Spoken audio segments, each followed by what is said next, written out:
Olá, meus amigos, tudo bem com vocês?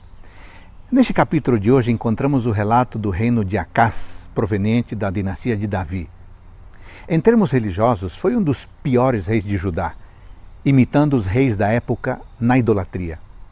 Esse rei queimou incenso em locais de culto pagãos, ofereceu seus filhos como sacrifícios e fez imagens para Baalins.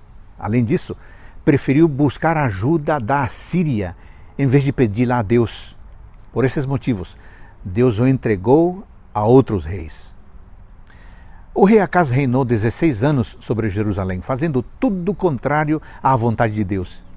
Ele fez o mesmo que outros reis de Israel, que se desviaram do que era certo, e fez imagens aos Baalins, que eram deuses cananeus. E além disso, no vale de Rinom, ele realizou ritos cruéis e repugnantes, como passar seus filhos pelo fogo e atividades religiosas em altares dedicados a esses deuses de Canaã.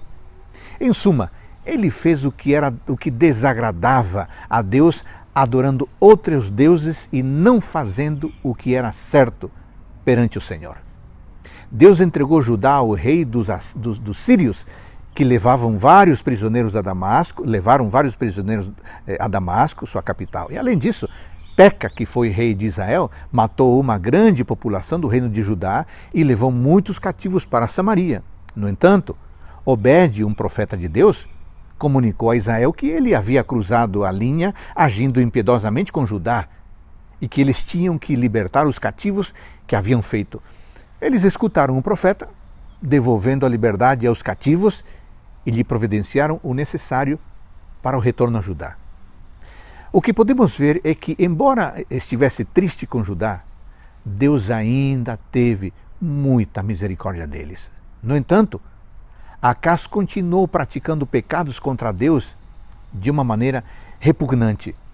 Por essa razão, Deus permitiu que os edomitas, que eram descendentes de Esaú e que viviam a sudeste de Judá, e os filisteus os atacassem, tomando terras do reino de Judá. No entanto, Acás não buscou a Deus, mas procurou a ajuda dos assírios para se defender. Isso nos mostra que Deus permite que aconteçam certas coisas que são humilhantes para nós, para que o busquemos. Mas às vezes podemos fazer o que Acás fez.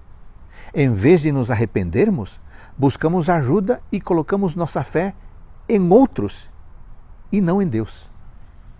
Nos últimos versículos deste capítulo, vemos que o rei Acás pediu ajuda ao rei Tiglat-Pileser da Assíria, o qual, em vez de ajudá-lo, o sitiou. Além disso, o rei judeu pensava que se adorasse os deuses dos assírios, isso seria bom para ele, mas não percebeu que essa era a causa da ruína de seu reino. Além disso, ele cometeu o pecado de fechar o templo e fazer mais altares pagãos. Isso nos faz pensar que podemos cometer o erro de que se aqueles que praticam o mal estão supostamente indo bem, então temos que fazer o mesmo, em vez de buscar a Deus. Que coisa triste. Imitar os outros porque vai bem, sendo que eles vivem longe de Deus. Sabe que muitas vezes nós podemos nos assemelhar a Acás, pois queremos imitar aqueles que estão no mundo, acreditando que assim faremos melhores decisões e teremos êxito. No entanto, devemos imitar Jesus e guardar seus mandamentos. Às vezes isso é desafiador, mas pela graça do Pai, podemos ser obedientes a Ele a cada dia. Amém? Um abraço para você.